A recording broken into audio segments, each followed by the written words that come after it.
Cadê o vídeo do Lito? Quero ver o vídeo do Lito. O acidente que parou São Paulo. Fokker 100, edição especial, documentário. Cara, esse cara é muito bom. Inclusive, esse é um canal que me fez perder um pouco do medo de avião que eu tinha de asa. Há 28 anos, o país assistia a um dos acidentes mais trágicos da aviação brasileira.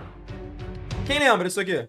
Foi um dos mais graves acidentes da história do Brasil. O acidente com o Fokker O 100. Papatango Mike Romeo Kilo, Fokker 100 da TAM, se preparava para decolar. Querosene pegando fogo. Mas o seu voo duraria apenas 59 segundos. Se o piloto percebeu, deve ter tentado fazer uma curva. Pô, isso foi em 96? Caralho, quando eu abri o vídeo eu pensei que era aquele da TAM que... em Congonhas, tá ligado? Que ele bate logo depois da pista. Mas isso não foi em 96. Isso é 2007, tava Vivinho da Silva, isso aí. O avião da TAM com 96 pessoas a bordo Caiu em cima das casas. caiu quando tentava decolar. Repito, 89 passageiros e 6 tripulantes. A vida daqueles que perderam seus entes queridos nunca mais seria a mesma.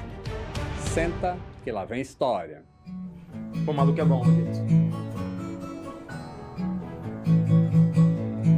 Esse foi o pior? Esse eu não... Mano, eu não faço ideia do que aconteceu nesse acidente. Vou descobrir junto com vocês agora. Saudações aeronáuticas, tudo bem com vocês? Tudo bem. O Tudo céu bem. aberto e sereno do dia 31 de outubro de 1996 prometia uma jornada tranquila para os passageiros a bordo do Fokker 100 da TAM e para todos aqueles que trabalhavam com aviação. Mas não foi isso que aconteceu. A aeronave caiu logo após a decolagem, destruindo 8 casas no Jabaquara, na zona sul de São Paulo. Mais do que salvar vidas, os soldados já sabiam que estavam ali para resgatar corpos. Quando meu irmão me ligou, na hora eu falei, poxa, Mauro, você tá de brincadeira. Caiu um avião na minha casa. Essa foi minha primeira reação. Eu falei, não é possível. Porque é uma coisa meio assim, inimaginável, né? Um avião cai na sua casa, mas ele insistiu. Ele falou, não, vem para cá, porque os pais estavam em casa, eu soube que eles saíram, foram levados para o pronto-socorro, mas a situação é muito grave, está tudo pegando fogo, corre para cá. Parece até cena de filme receber uma ligação como essa que o jornalista Jorge Tadeu da Silva recebeu. Nossa, quando eu cheguei aqui e olhei, a visão era algo impressionante. Assim, eu costumo repetir muito essa coisa do clichê de cena de guerra, porque você não consegue identificar que tem um avião, um pedaço de avião, nada. Você só vê como se tivessem lançado uma série de mísseis, um monte de casas destruídas e muito fogo, chamas altas, algumas pessoas gritando, né? Eu só vi o fogo, o carro esmagado pela turbina do avião, o trem de pouso dentro do quarto dos meus pais. Eu morava próximo a Interlagos e vi na TV que um avião da TAM, que faria a ponte aérea para o Rio, havia caído em Congonhas. Eu gelei, fui para a rua para achar um orelhão, porque eu não tinha telefone em casa. Orelhão é um telefone público, para quem não é dessa época. Eu liguei para minha irmã para saber como é que estava o meu cunhado, que sempre ia ao Rio de Janeiro pela TAM. Ele não estava a bordo. Os meus pais eles tinham acordado há pouco tempo, estavam até inclusive olhando ali pela janela exatamente onde entrou, alguns segundos, 30, 40 segundos depois que eles saíram da janela, entrou o trem de pouso. Aí quando ele viu a intensidade do fogo, da situação, eles conseguiram escapar pelos fundos, porque havia uma ligação entre as duas casas, entre a casa dos meus pais e a minha ao lado. Então eles passaram por lá, porque a minha estava toda destruída também, mas sem fogo. Caralho, Então moleque, foi o tá corredor tomando. de fuga para eles e para os vizinhos que estavam nos fundos das casas mais abaixo. Além do choque emocional, vieram as primeiras perguntas. O que poderia ter feito um avião despencar logo após a decolagem? Mas antes, deixa eu te fazer uma pergunta. Quantas vezes você foi comprar alguma coisa e ficou procurando um cupom para ter um desconto, não encontrou e deixou de comprar? Eu já fiz isso. Você já fez isso? E é por isso que eu vou te contar uma super novidade em primeira mão. O Cambly inovou. Toma. E agora está dando 0% de desconto. Achou estranho? Te explico. Afinal, esse canal explica as coisas, né? O Cambly virou o jogo. Todos os preços foram reajustados e estão lá embaixo. Ou seja, Aqueles preços imperdíveis que eu anuncio aqui de vez em quando, agora estão disponíveis todos os dias. Valeu. Eu já sou parceiro do Cambly há 6 anos. Eu acompanhei o desenvolvimento hoje. O nativo falando com ciência, arte, além das aulas a vocês. E cresce novos preços. No momento, no meu o Fokker 100 Papatango Mike Romeo Kilo, pintado de azul escuro com a inscrição Number 1, taxiou até a pista 17 Romeo do aeroporto de Congonhas, a pista predominante desse aeroporto quando o tempo está bom. Eram 8 horas e 20 minutos daquela quinta-feira, o popular Dia das Bruxas, que não tem nada a ver com esse acidente. Os funcionários chamavam o Mike Romeo Kilo de número 1 e ele tinha sido pintado assim em comemoração ao título de melhor companhia aérea regional do mundo. Caralho. Um prêmio que a TAM tinha recebido no ano anterior da revista Air Transport World. Já alinhado na cabeceira, o experiente comandante José Antônio Moreno, de 35 anos de idade e 9.000 horas de voo, era acompanhado por seu copiloto Ricardo Luiz Gomes Martins, 27 anos, com 4.000 horas de voo. É provável que ainda estivesse em seus pensamentos o briefing recebido anteriormente sobre o Mike Romeo Kilo, que estava com problemas no Auto Throttle, o sistema automático que comanda as manetes de potência dos motores do avião. Mas nada foi falado sobre o reversor do motor número 2, que apresenta... Na minha cabeça, tem problema, não decola. Seria bem mais simples se fosse assim, tipo assim, cara, tem um problema aqui, não decola, ponto. Na minha cabeça, burra, né? Tipo assim, mano, qualquer mínimo problema... É porque, caralho, por exemplo, né? Eu até falei sobre isso, acredito eu. No voo que eu voltei de Orlando, da viagem que eu fiz com o moleque no início do ano, ele fez escala em Brasília, né? Escala em Brasília, e o nosso voo de volta de Brasília pro Rio era 10 da manhã, tá ligado? A gente entrou no avião, o avião estava partindo pra decolagem, o avião parou e tirou todo mundo do avião porque tinha um problema no avião, tá ligado? É isso que aconteceu.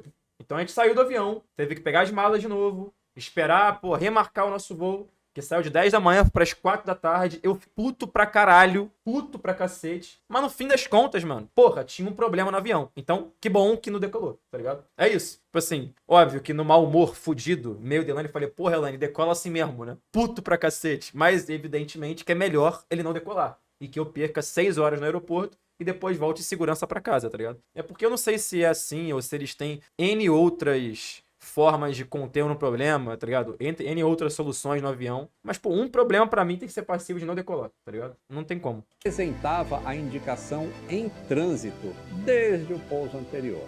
Essa condição não foi vista nem pela tripulação, que tinha acabado de pousar o número 1, e nem havia sido percebida pelo comandante Moreno. Então, não havia uma indicação real da posição do reversor no painel dos pilotos. Mas ainda antes de chegar na cabeceira, durante o táxi, o alarme de nível 2 soou no cockpit, mas parou em seguida e não chamou a atenção dos tripulantes. Como a análise de falha desse sistema era da ordem de 10 elevado a menos 11, o alarme ficaria inibido acima de 80 nós, até 1.000 pés ou 300 metros de altura. Entendi Porque nada. abaixo dessa altitude não se deve resolver problemas e sim voar o avião. Já falaremos dessa análise de falha daqui a pouco e por que essa análise falhou. Este voo matutino da ponte aérea costumava levar muitos executivos ao Rio e a bordo estavam muitos executivos do Unibanco, Itaú, Citibank, Chase, Banco Santos, entre outros. Todas aquelas mulheres tiveram uma queda violenta de padrão de vida, tiveram uma mudança nas vidas delas também muito grandes, além, obviamente, da perda dos seus maridos, crianças pequenas, né, na época, eu lembro. Foi muito difícil. A gente esteve junto em algumas ocasiões lutando por direito, né? O que a gente estava lutando era só por isso, direito. Tanto elas como nós, em escalas diferentes, mas lutando por direitos. As decolagens pela pista 17 direita de Congonhas, embora não esteja descrito no relatório final do CENIPA, exigiam que as aeronaves fizessem uma curva à esquerda ao atingir 3.100 pés em relação ao nível do mar.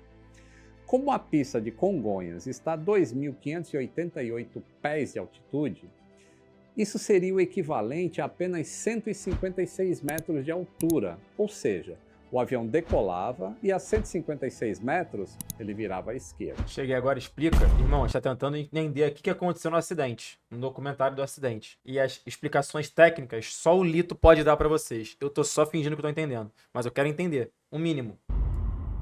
A torre chama o número 1 e autoriza a decolagem. Era exatamente 8h26 da manhã. Torre. Autorizada a decolagem em vento 060 graus, 6 nós. Após decolagem, 1119 decimal 8. 02 iniciando. Toga. Toga é o acionamento do botão de aceleração automática para potência de decolagem. Takeoff green. Indicando que está tudo certo para decolar. Ainda abaixo de 80 nós, soa um alarme na cabine, indicando que um canal de auto-throttle ficou inoperante. Logo em seguida, outro alarme também soa, indicando que o outro canal também ficou inoperante. Porra! O auto-throttle inop é uma condição GO, ou seja, não precisa interromper a decolagem por causa disso. Afinal, as manetes, elas podem ser comandadas pelos pilotos sem problema. O que estava invisível naquele momento é que o auto-throttle caiu fora, não por problema dele, mas porque o reversor direito indicava que não estava travado. Ai, o que é? Perguntando sobre o alarme. Tá manual. O auto-throttle tá fora, tá? Um duplo alarme é ouvido na cabine. O Moreno repete. O auto-throttle tá fora? O copiloto ajusta as manetes manualmente e informa ao comandante. Thrust check. Isso significava que ambos motores estavam com potência de decolagem. O avião continua acelerando e ultrapassa os 80 Pô, tudo isso feito em 20 segundos, né? km por hora. V1. V1 significa que não é mais possível abortar a decolagem. Qualquer problema a partir desta velocidade deve ser tratado em voo acima de 400 pés de altitude. Às 8h26 e 34 segundos, a aeronave sai do solo com uma velocidade de 131 nós, equivalente a 242 km por hora, elevando o nariz em um ângulo de 10 graus. Nesse exato momento, um barulho é sentido e ouvido na cabine, e a manete do motor 2 é violentamente trazida para a condição de marcha lenta, causando uma imediata perda de potência no motor do lado direito. Deixa eu explicar essa parte para que não fique mais confuso lá na frente. Apesar da análise de falha indicar que seria raríssimo um reversor de motor abrir em voo, ainda assim existe um mecanismo mecânico com um cabo de aço que acopla as conchas do reversor na própria manete. Isso significa que, se o reversor abrir, a manete vai ser puxada para a marcha lenta. Esse desenho aqui esquece. Parece um questionamento de física meu na prova no terceiro ano do ensino médio, moleque. Entendi nada! Mas vambora. Isso impede que o motor seja acelerado à frente com a concha aberta de maneira anormal. No cockpit não ocorreu nenhuma indicação ou alarme, porque o avião ainda estava abaixo e o alarme fica inibido até 300 metros de altura. A tripulação, pega de surpresa e ainda achando que era um problema com o auto-throttle na cabeça, tenta trazer a manete para frente.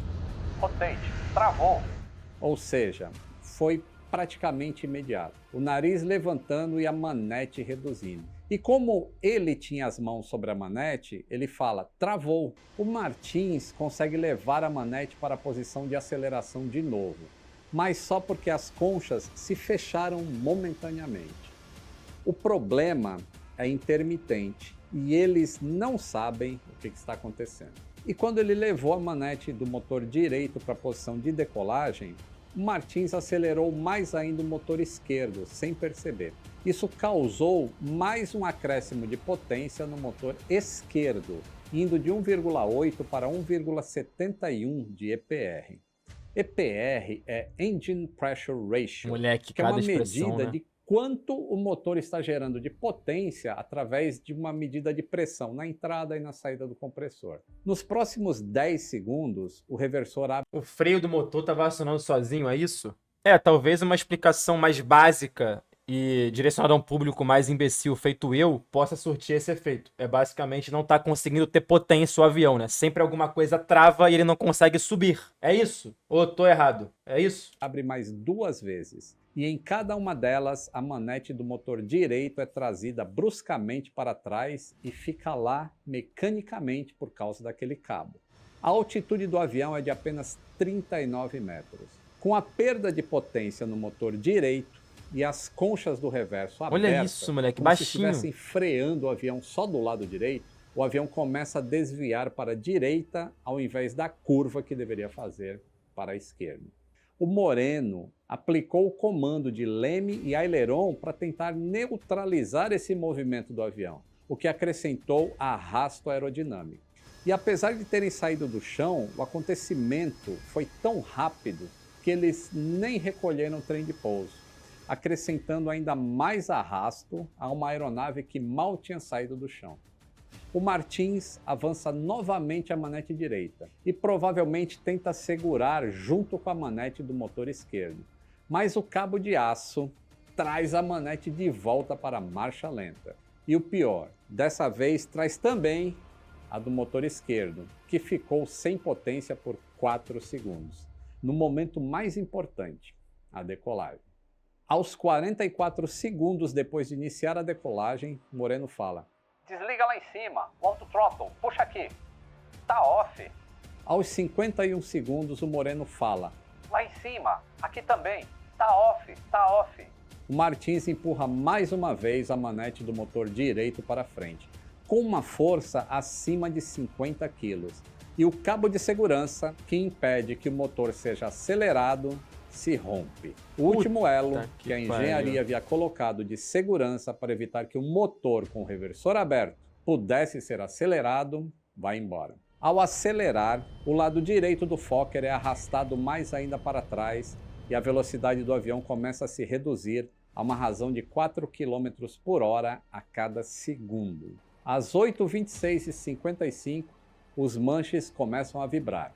Isso é uma indicação para os pilotos de que a aeronave está se aproximando da velocidade de stall, a velocidade em que ocorre a perda de sustentação nas asas. Com a aceleração do motor direito e as conchas abertas, a inclinação do Mike Romeo Kilo já é de 39 graus. Aí vai... A asa direita apontando para o solo. Apesar dos esforços do comandante Moreno para manter o equilíbrio do avião, com a baixa velocidade, não há mais nada que possa ser feito.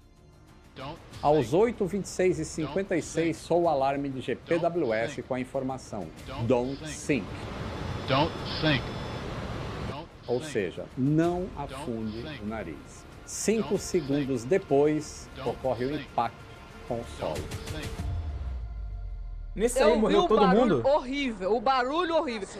Eu vi o avião pegando fogo, entendeu? Já com uma bola de fogo. Perdi tudo, agora eu vou viver de quê? O número 1 cai sobre diversas casas na rua Luiz Orsini de Castro, no bairro do Jabaquara, a aproximadamente 2 km do aeroporto.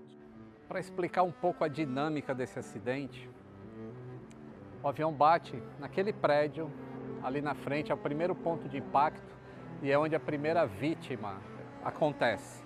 Era uma pessoa que estava arrumando o telhado. Puta que E aí pariu. aqui, na casa do Jorge... Caralho, o cara foi atropelado por um avião, moleque. Caralho, que merda, mano. Onde o trem de pouso entra no quarto dos pais dele. O trem de pouso bateu na frente da loucura, minha casa, desprendeu e aí entrou aqui, arrancou a coluna. Um azar bizarro, pois é. Caiu esmagando a cama até bater aqui e quebrar essa parede. É porque ele nem chegou a recolher o trem de pouso. Não deu, eles estavam preocupados com a manete ali, se mexendo e nem recolheram o trem. Com o impacto, essa laje aqui desta casa, ela cai e a segunda vítima acontece. Aí aqui tinha o filho dessa pessoa que perdeu a vida depois no hospital. Então foram as 3 vítimas desse acidente aqui que não estavam no avião. 6 tripulantes, 89 passageiros e 4 pessoas em terra perderam a vida. Encontrar sobreviventes. Moleque, 89 passageiros, Quando mano. chegou aqui, viu vários veículos pegando fogo, as casas destruídas, pegando fogo, incendiadas, corpos incendiados, carbonizados.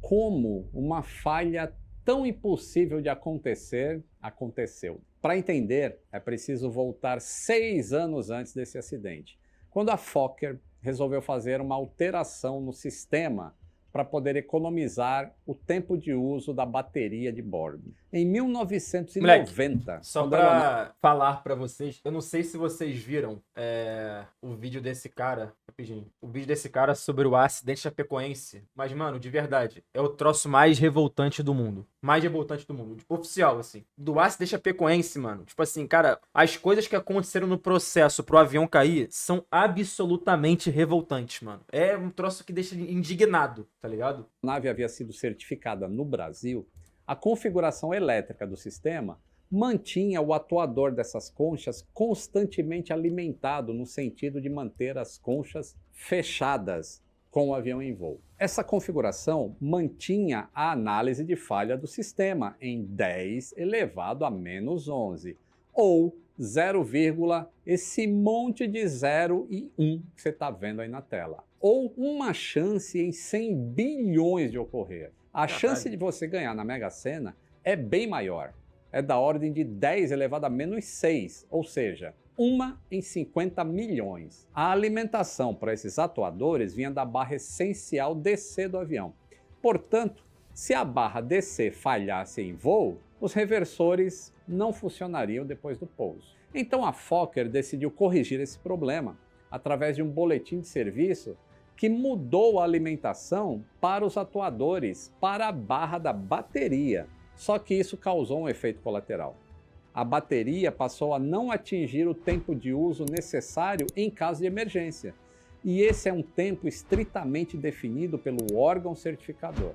Para fazer com que a bateria voltasse ao tempo de uso, a Fokker instalou um novo relé no sistema, chamado de Stall Limit Relay, que desenergizava os atuadores e só mandava energia para eles quando houvesse algum comando positivo. Essa é a parte do vídeo que eu não vou entender. Com esse novo relay, portanto, os atuadores não eram mais mantidos pressurizados no sentido de manter as conchas fechadas em voo. Só que a análise de falha depois dessa modificação desceu ao nível de acertar na Mega Sena, 10 elevado a menos 6, ou uma chance em 50 milhões. Portanto, não satisfazia os requisitos de aeronavegabilidade do regulamento RBHA 25. O caos tomou conta do bairro do Jabaquara.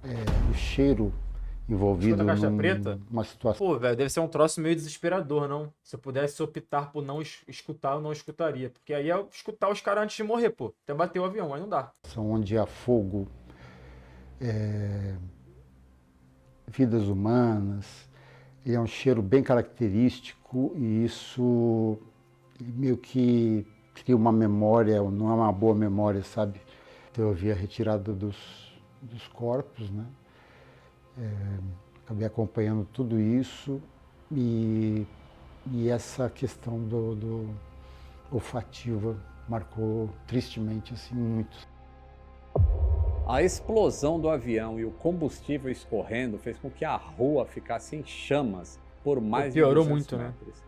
A energia elétrica e a água haviam sido cortados do bairro. As imagens mostradas pela TV causavam comoção e começaram diversas especulações, como o ato heróico do piloto em desviar de uma escola. A polícia, os bombeiros e voluntários tentavam ajudar, mas ao mesmo tempo não preservavam a cena do acidente para a investigação. Do seu lado, a TAM montou uma recepção aos parentes das vítimas em um hotel e foi acusada de insensibilidade por querer fechar acordos antes mesmo de saber as causas do acidente. Houve uma grande pressão sobre o CENIPA, até com processos judiciais, para liberar um relatório final em 3 meses, que é uma coisa impensável em qualquer lugar do mundo. O máximo que se consegue em 3 meses é talvez um relatório preliminar. Então, assim, Demorou-se bastante tempo, porque foi uma investigação difícil, era um defeito que não havia treinamento para aquele defeito. No final, apontaram acho que 3 empresas como responsáveis, que tinha o cabo do reverso, tinha alguns outros componentes também que deram defeito. Porque a imprensa, a grande imprensa também, ela não se aprofunda muito nesses aspectos, né? Então, a coisa ficou muito no superficial e muito no que a empresa aérea dizia, ao ponto de levar 11 anos para a gente conseguir receber a indenização. Uma indenização Caralho, 11 anos! Foi ajustada num acordo por conta da queda do Airbus, do voo 3054, que a imprensa passou a questionar a companhia aérea. Vocês não pagaram a indenização ainda do voo 402? Vocês estão dizendo que vão acertar com as famílias e tal. Aí houve uma certa preocupação da empresa em resolver o quanto antes, aí entrar em contato com os nossos advogados. 11 anos depois, é muita coisa. Sem saber causas. Houve pressão até pela queda do ministro da Aeronáutica. A polícia, por sua vez, não conseguia fazer a investigação do seu lado, por falta de expertise. E o CENIPA não trabalha com apuração de responsabilidade. Esse acidente foi um aprendizado para a sociedade à época poder entender como que funciona uma investigação de um acidente aéreo. Esse foi um acidente muito triste e de aprendizado muito dolorido. Eu vou falar das recomendações e dos fatores que contribuíram e como vai ser frisado nessas recomendações a não tomada de ações por pilotos abaixo de 400 pés. O avião teria atingido a altitude requerida para possivelmente se identificar o problema e retornar ao aeroporto. Mas não se pode culpar os pilotos por causa disso, uma vez que psicologicamente eles tinham a informação anterior de um problema no auto-throttle do avião. E foi com isso que eles trabalharam. Pois bem, além do relatório indicar a ilegalidade de aeronavegabilidade daquele Fokker 100, depois das modificações, daquele não, de todos, né? Considerou os seguintes fatores contribuintes do acidente. O aspecto psicológico dos pilotos contribuiu. Falta de procedimentos e informações contribuiu para o não reconhecimento da anormalidade. A ocorrência de avisos antes dos 80 nós, de falhas de autothrottle, e a falta de avisos específicos de abertura do reverso, tanto o Master Caution quanto o Reverse Unlock, reforçaram nos tripulantes a crença de que eles estavam com um problema de falha de autothrottle e não de abertura do reversor. Deficiência de projeto contribuiu, a inspeção externa contribuiu, porque não existe uma condição de se verificar o secondary lock aberto naquele motor durante uma inspeção visual externa.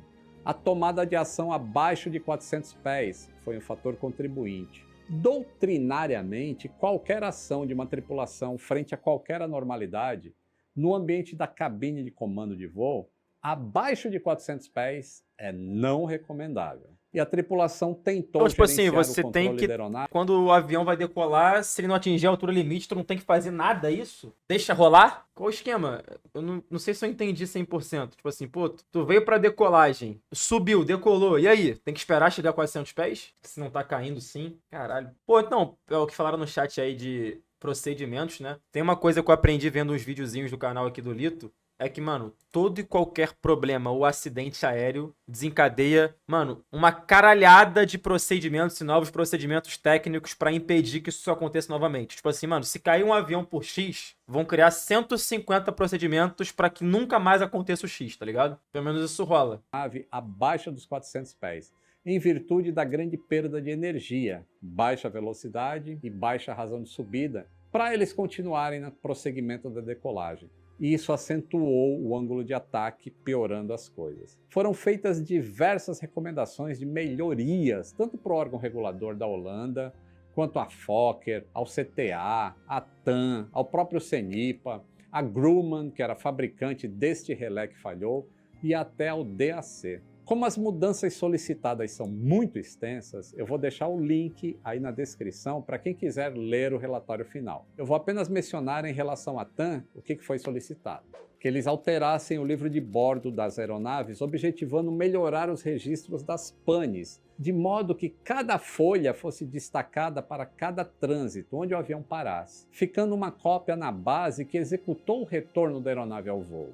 A engenharia da empresa deveria desenvolver um programa em conjunto com o fabricante, com o objetivo de listar todas as situações de falhas básicas que aceitam reset, analisar profundamente cada caso e elaborar um programa de treinamento para o grupo de voo, em especial para os tripulantes técnicos, com a finalidade de mudar o ambiente organizacional formado em razão da operação de aeronaves extremamente computadorizadas, onde as panes que aceitam reset não precisam de lançamento no livro de bordo. A empresa deveria dar uma maior ênfase aos treinamentos realizados nos simuladores de voo com relação à abertura do reversor nas diversas fases de voo. E deveria, nos treinamentos iniciais de revalidações, enfatizar a importância da não tomada de ação abaixo dos 400 pés, entre outras centenas de sugestões de melhorias. Uma coisa que foi positivamente marcante foi a questão da solidariedade.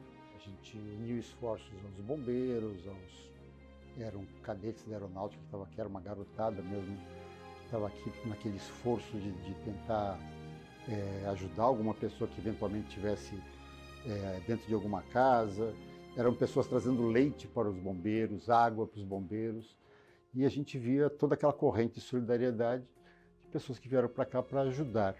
Isso a gente pode tirar como positivo no meio de uma das maiores tragédias que essa cidade aqui já viu. Né? Caralho, pegado, viu? E assim a gente contou, ou acreditem, de maneira resumida, o acidente com o Fokker 100 da TAM lá em Congonhas. Eu pensei que esse caso era o caso de 2007. Nenhuma vida perdida em um acidente aéreo é em vão. E todas as mudanças que ocorreram depois desse acidente, tanto para o fabricante, como para a empresa aérea, quanto para o aeroporto, nos deixaram com a segurança que temos hoje. É por isso que a gente deve relembrar essa história com o máximo respeito, em memória das vítimas e todos aqueles que perderam seus amigos e parentes nesse trágico acidente.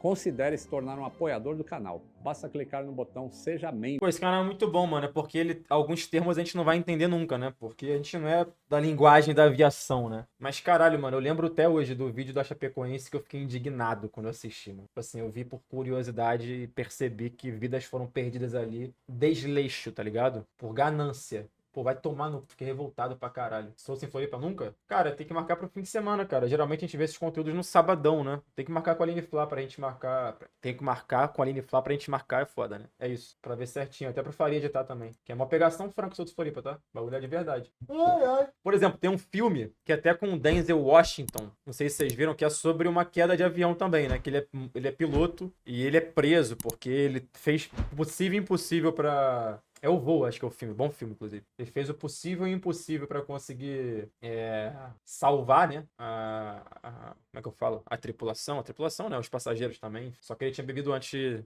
trabalhar. E aí, fodeu. O filme é absurdo. Esse aí é cheio de fake news. Ah, mas o que importa é que o filme é legal. É igual o filme lá do Velozes e Furiosos, também é cheio de loucura. Mas eu adoro. Mas eu gosto desse filme aí. Que ele pousou no Rio. Ah, não lembro onde ele pousou. Eu lembro mais ou menos um pouquinho da história do filme, tá ligado? Mas certinho onde ele pousou, eu não lembro. É porque eu vi tem muito tempo também, né?